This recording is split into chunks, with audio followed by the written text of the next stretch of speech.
One of those things that I personally love about the Paria. You have incredible landscapes and this just vast, huge topography on the one hand, and then you have all these detailed, beautiful historical gems of just tracing the steps of Native Americans in the area. My name is Sunny Stroeer. I am the founder and owner of Awe Expeditions, which is an all-female mountaineering and backcountry adventure company that is responsible for this Paria Canyon experience and adventure that Elysia and I will be talking about quite a bit. I also am a backpacking guide and the co-owner at Dreamland Safari Tours in Kanab, Utah. Kanab is where I am at home and where I live on a day-to-day basis.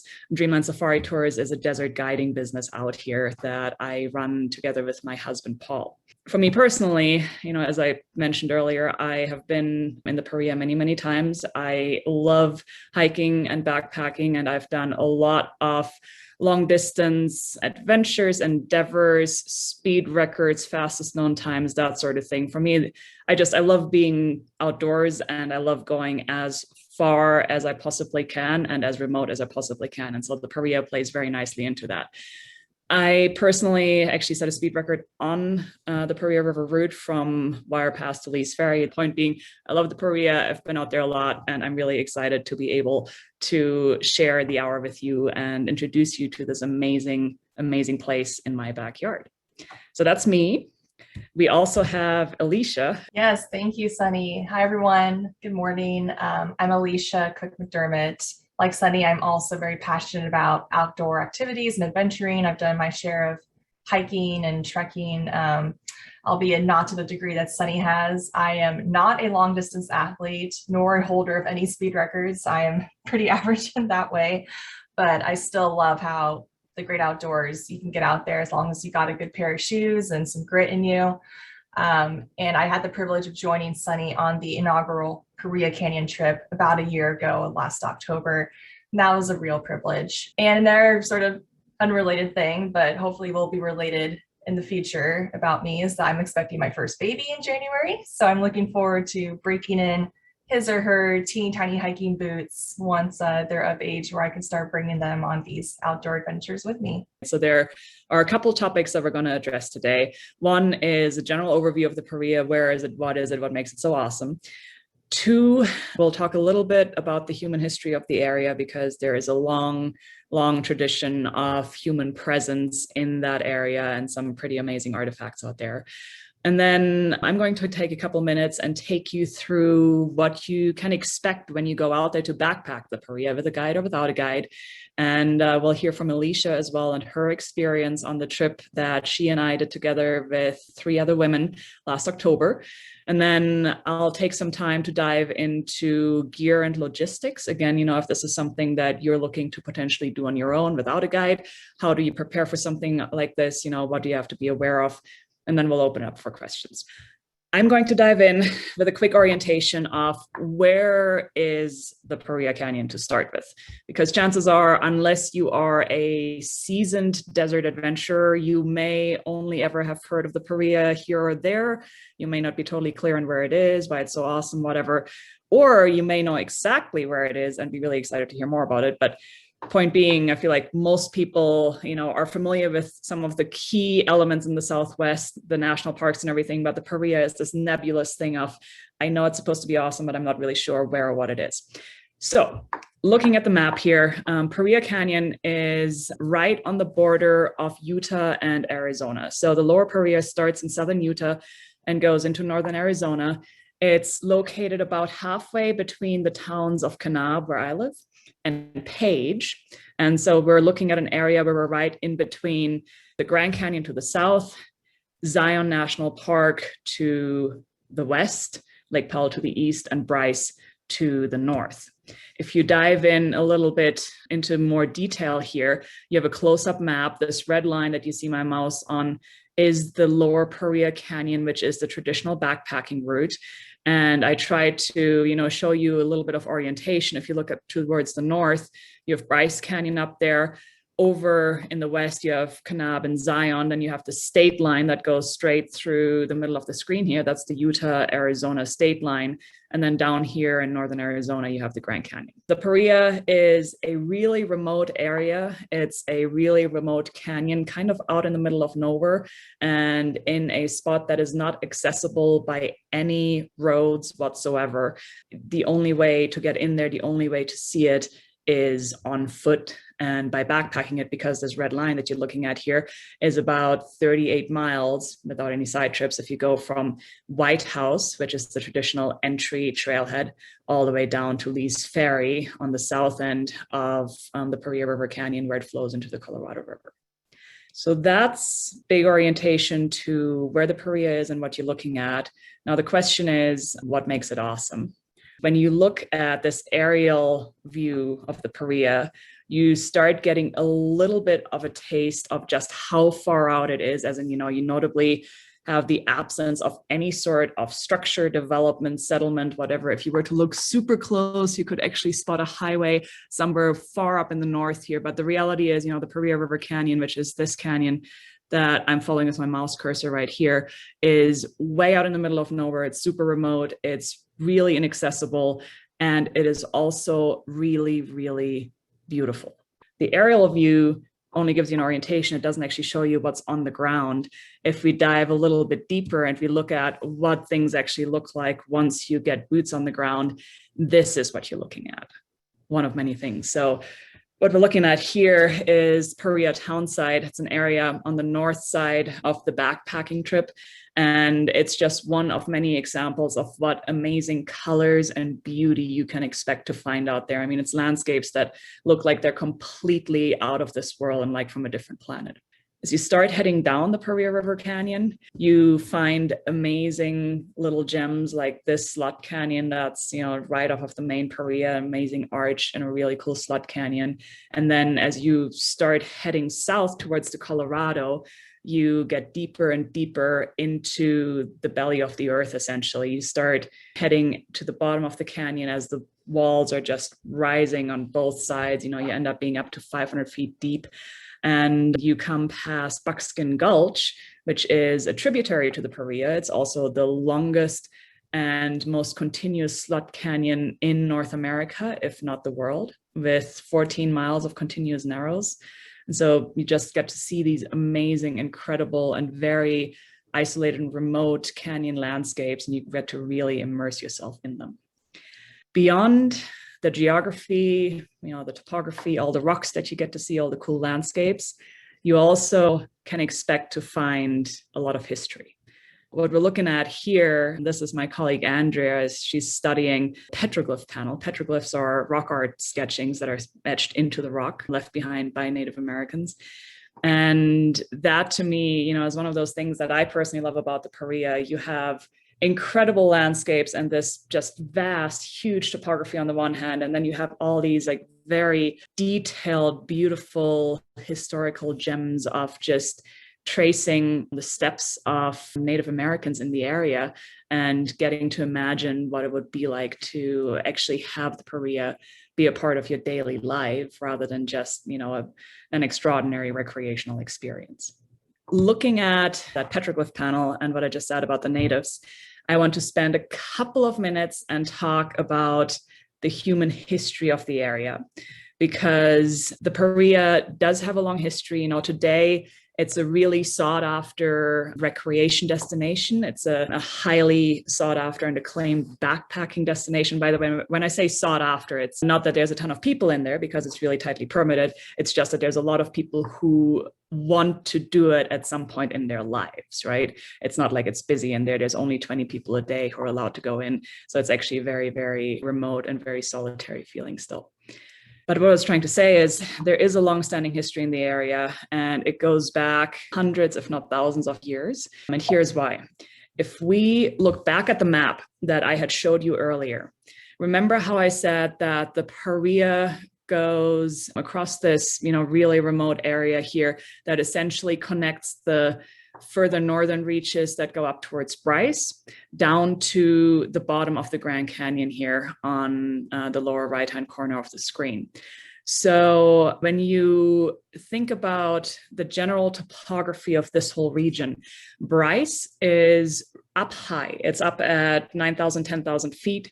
It gets really cold in the winter. It has nice, cool summers, but is a really hard spot to try and make a living in the colder months. Versus, as you head down south along the Paria River Canyon, you get down into the bottom of the Grand Canyon. The bottom of the Grand Canyon is down at 2,000 feet. So it is really low down. It has incredibly hot summers and is almost unlivable in the summer. Temperatures down there, on the rocks can exceed 140 degrees. However, in the winter, it's a really good spot to be.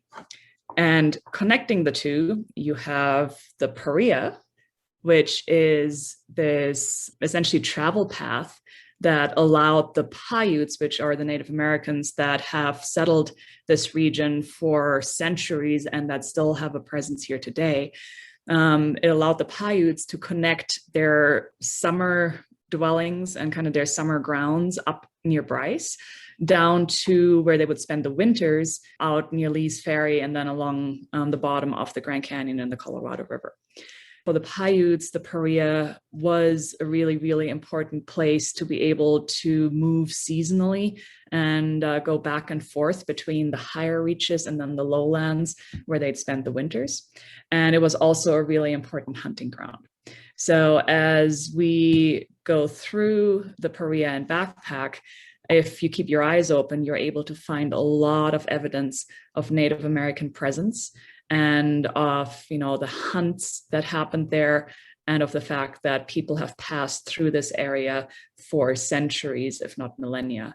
And that's something that, I always really appreciate being able to just share in that land and share in the presence of that history. And just imagine, again, what it would have been like to not just have the Paria be a recreation backpacking type of adventure, but an actual part of your day-to-day life. It's not just the natives, though, that have a history with that area. We also have pioneer and Mormon history in that same spot. So what you're looking at here is a photo out of the window of a Mormon pioneer structure that was built in the 1900s, about 1860 or so, out at Paria townsite. Mormon settlers tried to make a living here along the Paria as well for a number of decades before they finally had to abandon it due to flash floods. By the way, Paria, the name is a Paiute word, and it means the place of frothy water. So you can imagine a flash flood, you have a lot of whitecaps and foam and frothing water. That's what Paria essentially means. It's a place of flash floods almost. So Mormon settlers settled this area, came through here starting in the first half of the 19th century and ended up leaving behind a number of structures and a number of historical artifacts as well, not just ruins like this one that you can find at the Paria town site, but also this pump that you find about, 15, 18 miles downstream from the White House Trailhead at the bottom of the Paria River, where you can't get to other than on foot or, back in the days on horseback. So there's a whole long story around how that pump came to be there and why it's there and whatever. But, in order to hear that story, you're going to have to come out and get on an adventure with me out there. But the point is, there's a lot of history to the area. It's had a lot of importance to both natives and white folks in the area. And where the hike finishes, as a matter of fact, at the Lonely Dell Ranch down at Lee's Ferry, that is an area that was ranched by John D. Lee, who was a Mormon leader with big controversy associated with him. But he was in exile down there for a number of years with multiple of his wives and ranched the area and also operated a ferry across the Colorado River, which is why the spot today is called Lee's Ferry. We have a lot of history. And there is a lot to learn while you're out there, while you're exploring that landscape, and a lot to discover and see.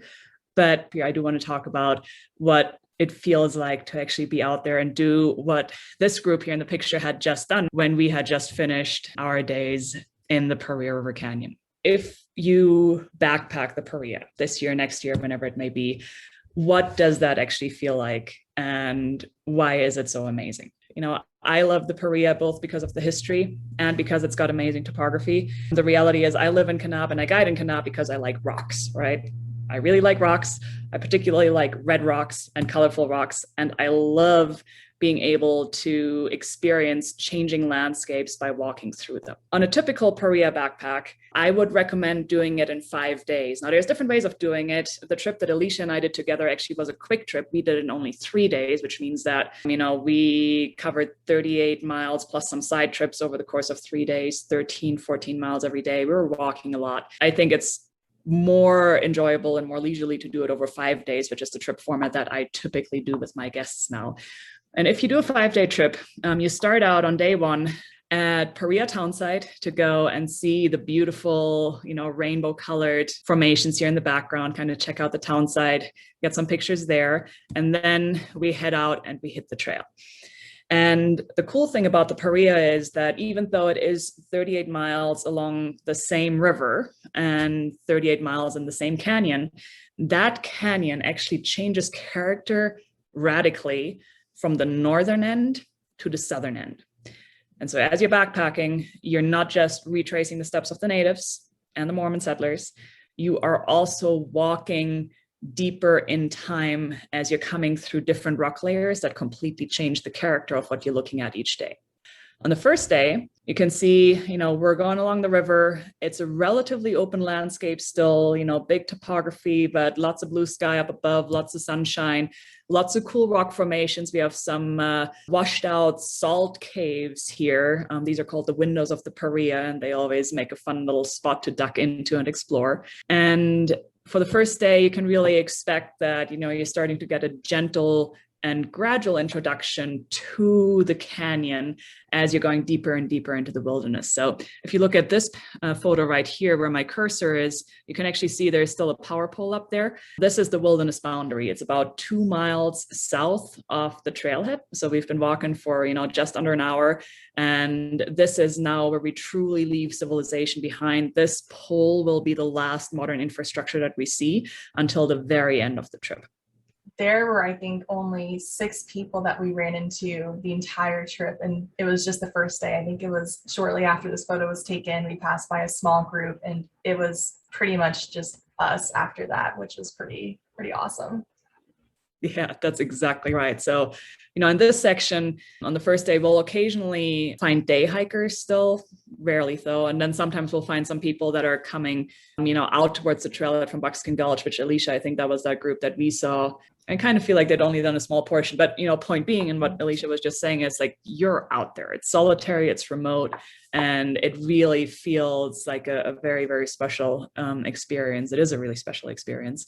And I always like, looking at this power pole up here because I'm like, okay, now I know for the next, 4 days, no cell phone coverage, nothing, no infrastructure, no cars, no roads, like just nothing.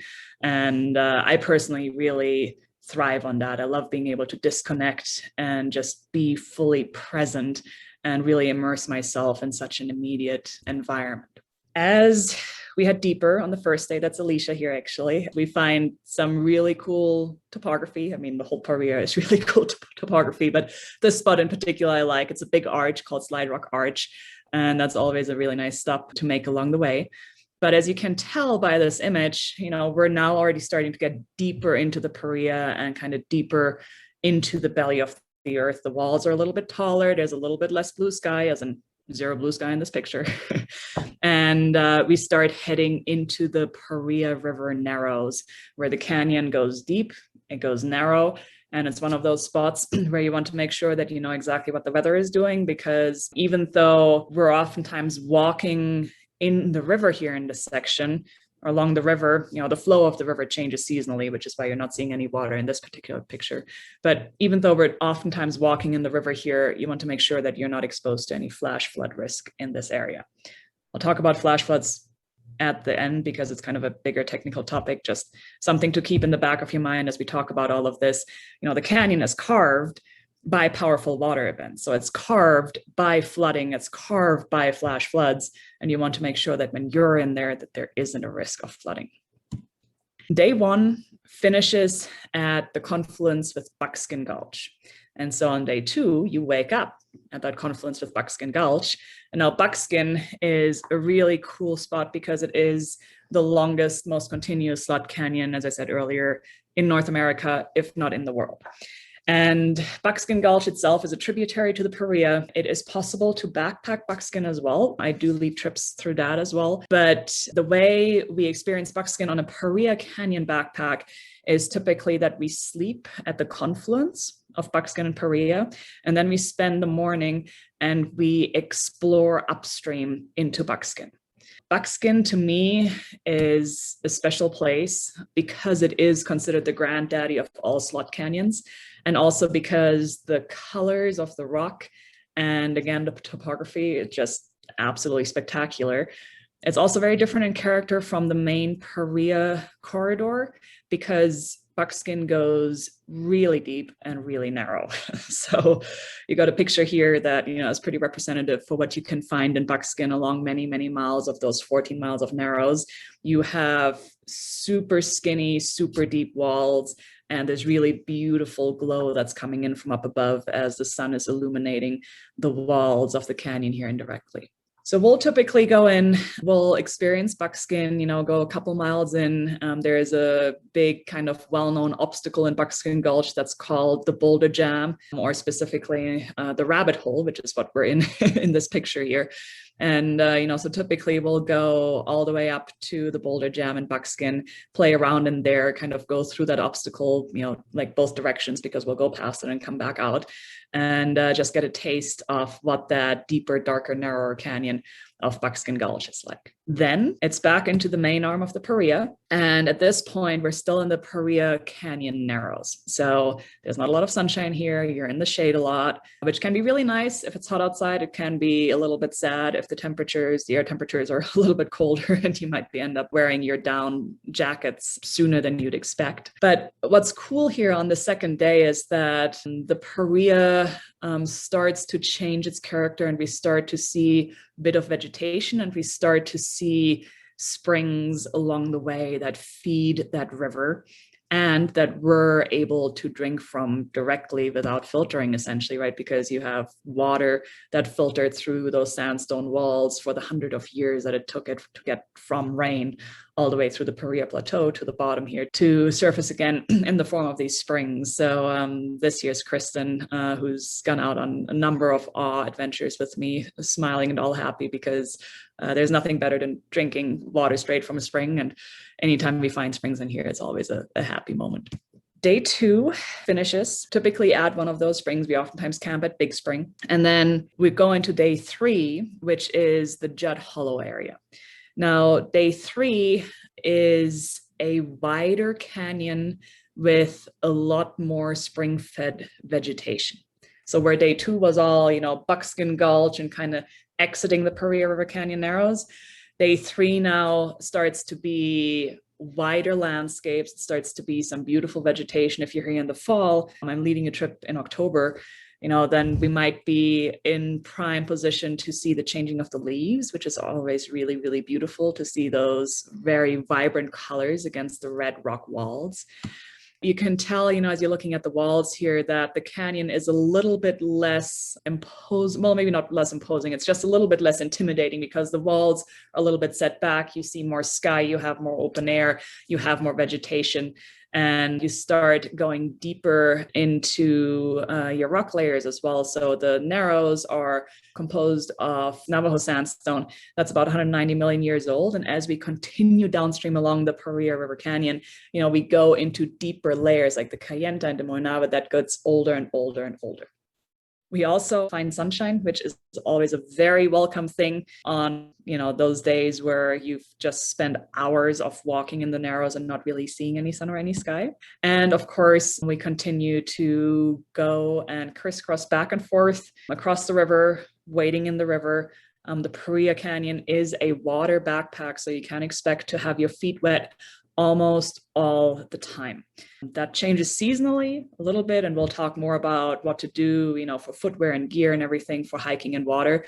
But just be aware that the Paria involves a lot of wading. It involves a lot of stream crossings, and your feet are going to be wet a lot of the time. Also in the Judd Hollow area, so also on day 3, we typically come across some of that pioneer history that I was talking about. Here's the Adams Pump again, that makes absolutely no sense at the bottom of the canyon, but has a cool story associated with it. After we pass the Adams Pump, we also start to see and find the first petroglyph panels. So in this spot here, you can see Bonnie kind of checking out one of the panels that we were able to find actually on her particular trip. I know of a lot of rock art sites in the canyon, but the cool thing is that there's always more to find. And so I think this picture was actually taken, like we had just discovered this panel. And by discovered, I mean, I hadn't known of its presence before. I'd known a bunch of other panels in the area, but not this one. And I always love being able to spend some time exploring and scouring the walls and trying to find new rock art sites that you might not have known were there previously. On day 4, we have yet an entirely different treat, and that is Rather Arch. Rather Arch is a huge natural arch. For a while, it was proclaimed to be, I think, one of the biggest arches outside of a national park. It's a really huge arch, and it's really beautiful and really cool. And there are very few people who get to see it, because in order to get to Rather Arch, you have to essentially hike a minimum of 18 miles to be able to get in there and see it. There's no road access, no nothing. The only way really to feasibly visit this arch is on a Paria Canyon backpack. So we typically take a couple hours and we make a side trip. This year's a side canyon from the Paria that leads up to Rather Arch, and go and visit this beautiful big span. After the visit to Rather Arch, we continue down canyon. That's kind of the name of the game in the Paria Canyon backpack. You go along the Paria and you try to follow the river all the way down to the Colorado. On day 4, you can tell that once again, we're not looking at narrows anymore. We're now looking at a wider, more open landscape. We actually have the chance oftentimes now to follow trails that are along the shore and not be walking in the river directly, not be wading in the water necessarily. Just continue to boulder hop and enjoy the changing nature of the water course here. You can see in this picture that the water is pretty muddy and kind of murky. That oftentimes is the case in the Paria if it has recently rained or if there's been flooding in the preceding couple of weeks. There are other times where if it hasn't rained a lot and there haven't been floods, this water could be crystal clear and just absolutely pristine and make these really, really beautiful pools. Doesn't happen very often, I'll say that. I've only seen it twice, but when these pools are clear, it's incredible. And it's one of those days where you're probably not going to want to walk, but you'll want to just sit there and, dangle your feet in the water and enjoy those beautiful, beautiful water landscapes. More petroglyph panels. You can see here really nicely what type of theme is prevalent in the rock art that we find in the Paria, and that is bighorn sheep, right? So if you look at the panel here and you look at the figures that Andrea is studying, these are all bighorn sheep, different styles, potentially different artists and different time frames, but lots and lots of depictions of sheep. There are 2 theories about that. One, the Paiutes were hunting bighorn sheep and relying on them for meat. But 2, there's also, some interpretation that a bighorn sheep drawing might indicate the presence of a trail or a path in an unlikely spot, because bighorn sheep are really amazing climbers. We find a lot of sheep petroglyphs typically. The cool thing is that we don't just see those petroglyphs, but if you're lucky, you may also be able to actually see bighorn sheep in the wild out there. They still roam the Paria River Canyon and still live in that landscape. And I've been able to spot them on a number of the different backpacking trips that I've led. Day 5, the last day on the trip, at least the way, I like to recommend splitting up the backpack these days. For day 5, you're looking at our final campsite here. We now only have about 10 miles left to Elysia Ferry, which is the southern terminus of the route and the southern end of that backpacking adventure. On the last day, the landscape opens up even wider. and you end up being above the river, finally probably having dry feet, even if the water is high. The biggest concern is typically managing exposure to the sun, because, you know, now all of a sudden we have the exact opposite problem from what we had in the Narrows, where it's really shaded, and if the air temperature isn't hot anyway, you might end up finding yourself a little cold. Out here on the last day, you have zero shade, you're out in the open, it's really exposed, and you're really low down in elevation now because you're almost at Lee's Ferry. So we're down at like 3,000 feet above sea level, maybe even a little lower. And the temperatures tend to feel really hot, even if the air temperature is actually quite pleasant. At this point, it's a matter of being really smart about managing exposure to the sun, being smart about managing water intake. And the cool thing is that there's a lot more rock art in those final 10 miles. This particular boulder I love. If you look closely here, you can see that the top of this boulder, all of the petroglyphs are upside down. And then on the bottom, they're all right side up. So there's a theory that was put forward here, which is that the boulder was started to get worked on by natives with rock art, you know, a long time ago when it was further up the hill and when it was positioned differently, so that they would have been working on kind of this section here when the boulder was, you know, right side up, so to speak. And then the boulder tumbled down the hill, came to rest like this.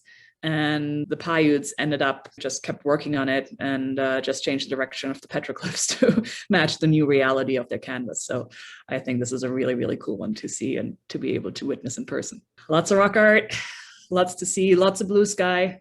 As you know, I mentioned, we're now in wide open terrain, and then some very interesting landscapes as well. This picture, you know, there are some spots along the backpack where, you know, you got to watch where you step and you want to make sure that you're not losing your footing. Actually, this particular trail, we've been able to find a bypass for, so we no longer go through this. It's a little bit mellower the way we go now, but, you know, still it's a remote desert wilderness area. You want to make sure that if you embark on a backpack like the Paria River Canyon, that you are sure-footed and you feel good, you know, with big step ups, step downs, and kind of in terrain where occasionally you'll be walking along ledges that, you know, have a drop to the side where you don't want to fall off. Towards the very end, we approach Lee's Ferry and the Lonely Dell Ranch, which I mentioned earlier, you know, had been farmed and ranched for a number of years by John D. Lee's family. So at this point, you actually have some maintained trails and some human-built infrastructure here.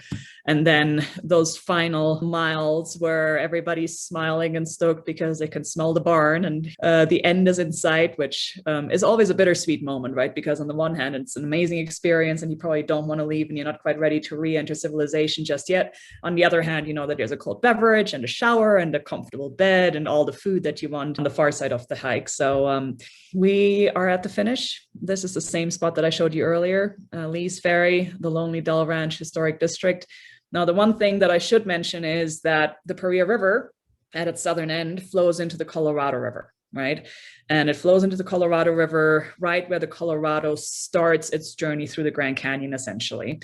So depending on the temperatures, if it's warm or if you've been hot on those last couple of miles, some people really like finishing up their hike with a dip in the Colorado, like this lady right here who is so excited during an April trip to go and jump in the river.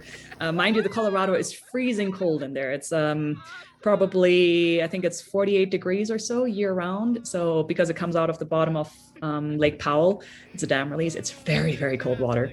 But it can feel really nice if you haven't had a shower in 5 days and you're really stoked that you just finished your backpack. This can be a nice little celebration. That's awesome. So that's the day-by-day kind of flow of the backpack. I think there's a lot of association with Zion when you think of the slot canyons and just like the really rich red curved walls. What always kind of deterred me was just knowing how many tourists were going to be there.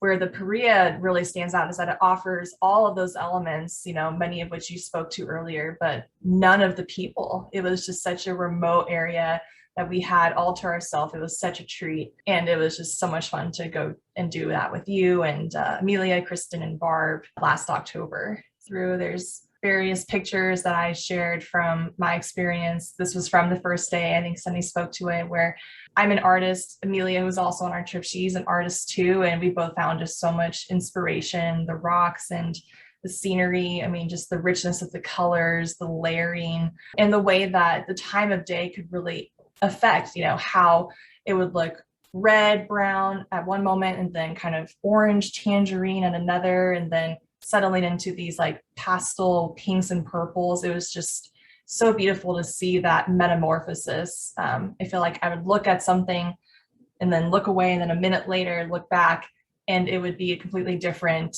scene in front of me. So if you're even remotely artistically inclined, I think you'll find a lot of inspiration out there just for that reason alone.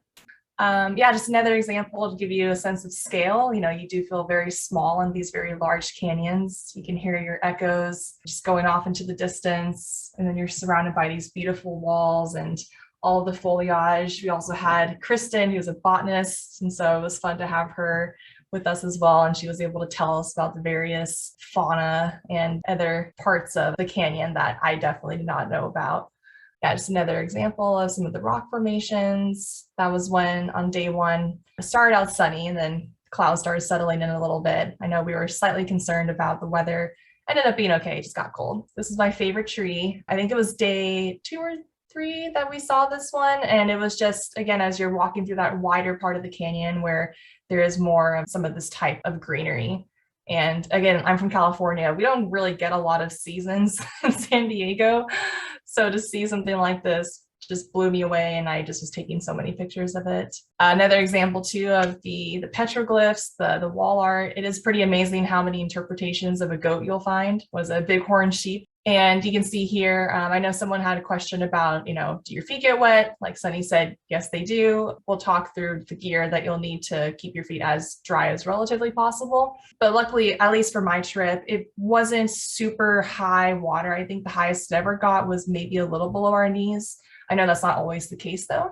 But of course, you always want to be careful when you're crossing even shallow water like this. Another perspective of some of the kind of arches and rock formations that we walked around and through and under, and the different shadow play that came out of that. I think the rest of these, just a couple more photos of the types of sites you'll see. That was rather arch, and we were there around the golden hour, so I think it was like 4 or 5, and just gorgeous colors and nobody else there. Definitely was a bit of a hoof to get up there. I think there's another question. Is there a lot of up and down walk? In this case, we did have to, do a little bit of scrambling to get up to this area. The majority of the trip was pretty flat. And that was one reason why I initially was like, oh, do I want to do this? I usually like doing big, intense, hikes that almost feel like a vertical climb. But even doing something where you're on solid flat ground most of the time, you still get quite the workout out of it, and it really tests your endurance. The gear and the logistics, if you want to do this, particularly if you want to do it unguided or if you want to do it with a guide, it is important that you know what you need and how to prepare. But I'll go through this pretty quickly here. From the gear perspective, it's pretty standard and straightforward backpacking gear with a couple of caveats. So you obviously need a backpack. You do need trekking poles, and I will stress this is really, really important. I know that trekking poles aren't always considered essential item for folks if they're backpacking, even though I think they should be. In a spot like the Paria, you really need those trekking poles, because remember the murky water that I showed you earlier and how we're wading through the river a lot and we're wading on uneven ground. You need trekking poles for stability. If you don't have those trekking poles, you can't see, what the ground is like underneath that murky water, and it's going to slow you way up and make everything way harder. So trekking poles are absolutely mandatory for an adventure like this. Shoes. I personally recommend synthetic shoes, so no leather and also no Gore-Tex. They should not be waterproof shoes. And this may be a little bit counterintuitive to folks, but I'll spend just a minute talking about, the theory behind water hikes and footwear. In something like the Paria, you don't have the luxury to switch back and forth between like your dry land shoes and your water shoes, because it would take way too much time. So you're stuck with one pair of shoes for the whole time. Those shoes will get wet. And in most years, not necessarily, I think the trip that Elysia and I were on together, but in most years, you will be walking through the water in spots where that water goes up above your ankle. That means it doesn't matter if you have Gore-Tex or if you have the best waterproof boot in the world, water will get in from the top and will soak you. And now if you do have Gore-Tex shoes, then that Gore-Tex will trap the water in your boot and will prevent your footwear from drying while you're not walking in the river. That's the reason that you don't want Gore-Tex. You want lightweight, breathable, comfortable shoes that are not waterproof so that they have a chance to easily and quickly dry out again after you're done walking through the water. The situation I had, because I booked it such a, close to the trip, I did only have Gore-Tex boots. They were Solomon boots. I was like, well, I'm just going to take a chance on it. I did wrap pretty much my entire feet in Luco tape. So just like really strong sports tape to prevent blisters, which I think really did save me in that sense. And it ended up being okay. I think felt like my feet were heavier throughout the trip than some of the others that did have more of those preferred gear in terms of shoes. It is doable, but like Sunny said, I think if you can get the right shoes that will dry fast, are more lightweight, then you'll be in for an easier time. To add to that, that doesn't necessarily mean that you have to go out and buy top of the line, super fancy synthetic shoes. On the contrary, actually, what a lot of the guides that I work with like to do is they'll go to the thrift store and pick up the cheapest, rattiest pair of shoes that's comfortable on them that doesn't have waterproofing, because those shoes tend to get trashed in a hike like this. It's not like you're going to have nice shoes and then reuse them afterwards.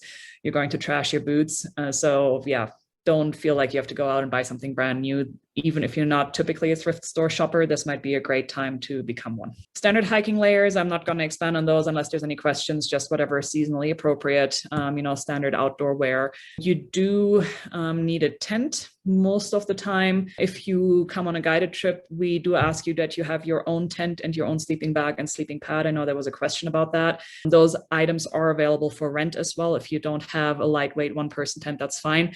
If you're like me and if the weather forecast is clear, I prefer sleeping out. I just put my sleeping pad on the ground, don't use a tent at all, but that requires some getting used to. And, if you don't like the idea of that, then it's probably worth the extra weight having a tent to keep you kind of, in your little contained bubble overnight so you can sleep comfortably and not have to worry about everything that's going on around you and not get a good night's sleep.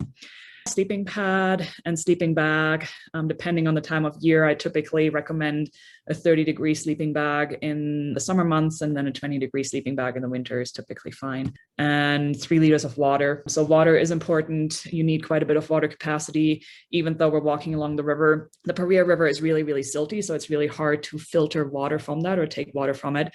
We like to refill at springs and then take from the river as needed. But since, the river water really destroys water filters very quickly, it is good to have 3 liters of capacity with you so you can make it from spring to spring. A couple more things that are not gear, but, may touch on some of the questions that were coming up in the chat here as well. I'll talk about time of year in a second, but first off, permits. You do need permits for this hike. There are only 20 individuals a night who are allowed to enter the Paria River Canyon, and that's the entire length of the Paria plus the entire length of Buckskin. Only 20 people, not 20 groups.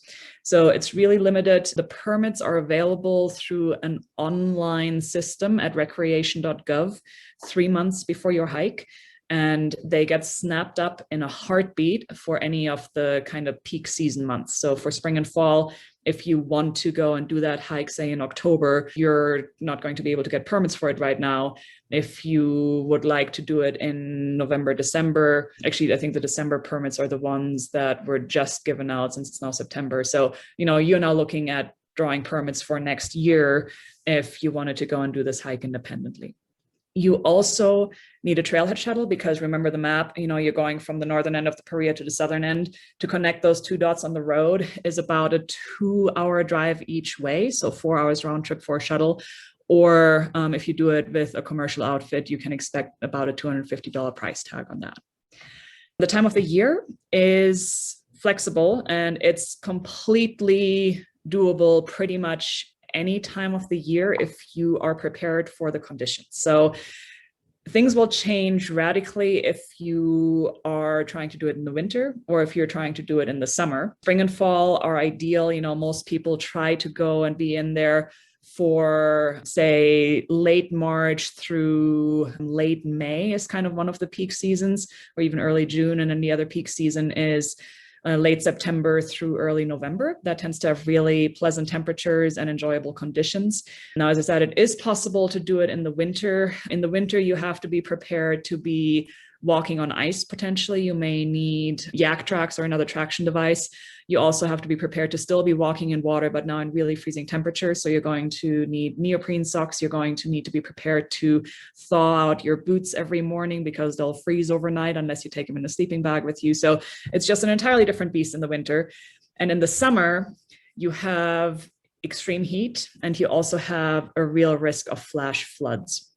So that is the last thing that I want to talk about before going into the Q&A, and that is flash flood safety, because it's super, super important that you are mindful of the risk of flooding while you're in the canyon. I know there were a couple questions about flooding in the chat already. I didn't have time to see them all here, but what I want to say about flooding is that you need to know three things. When is flooding likely to occur? How do you predict it? And what do you do about it, right? So when flooding is likely to occur is during monsoon season, which here in the desert is typically July through the first half of September. And that's when we get those very regular afternoon thunderstorm patterns. They're, nice hot mornings and then afternoon thunderstorms with powerful downpours. It is those powerful downpours that will trigger flash floods. They're really hard to predict. So, it's difficult to look at a forecast map and say, oh, I feel good about going into the Paria today if there's a risk of flash floods. The reality is, if there is a risk of afternoon thunderstorms and flash floods, I just would recommend that you don't go in, because you can't predict exactly where those afternoon thunderstorms are going to hit, and you're putting yourself at risk. If you were to be in a situation where you're encountering flooding, you have to really be aware of your environment and think about how to reach higher ground, right? So there's some sections in the Paria that are really, really dangerous in floods, particularly the narrows and the section around Buckskin Gulch.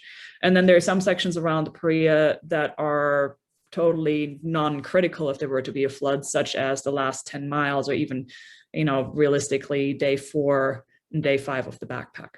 As we're talking about those floods, I want to bring up one thing here, which is a little radar video from just a couple of days ago, actually. And unfortunately, I wasn't able to draw in the Paria here, but you can kind of follow my cursor. The Paria is down here where you see my mouse. And you can tell that, on this forecast map, the Paria itself is not getting any precipitation, or, very little. This little green dot wouldn't really, bother me all that much. But the challenge is that you don't just want to be looking at the weather forecast for the actual area where you're going to be hiking, as in down here, but you want to look at everything upstream. And the Paria brings its water down from this area up here. This is the water course. You'd have to do your own research if you go into an area that you don't know really well. You just have to follow the water course upstream to a watershed and figure out where the water is actually coming from in the canyon that you want to go into. I happen to know that the Paria down here is fed by this whole drainage up there. And so see how there's a big thunderstorm, that moved through that drainage area. That means that on a day like this, I would be scared for my life if I were to be down here in the Paria River Canyon Narrows, even though the Paria River itself has actually decent weather directly overhead. That's just an example of how you have to think about flash floods and predicting what is and isn't safe. You don't just want to be looking at the spot forecast for where you're going. You want to be looking at what the weather is doing further upstream and, make sure that you're safe there. If again, you are feeling uneasy about flash floods, by far the easiest thing is to not go into any flash flood endangered terrain. But I wanted to bring up the contrast here just one more time between the Paria and what would be safe and what wouldn't be safe. On the left side, this is a picture from the lower 10, 15 miles of the Paria. I would have zero qualms about floods here. The river is far below us. And, you're up on high ground. It's not a big deal. Even if it were to storm, even if the river were to flash, you'd be totally fine.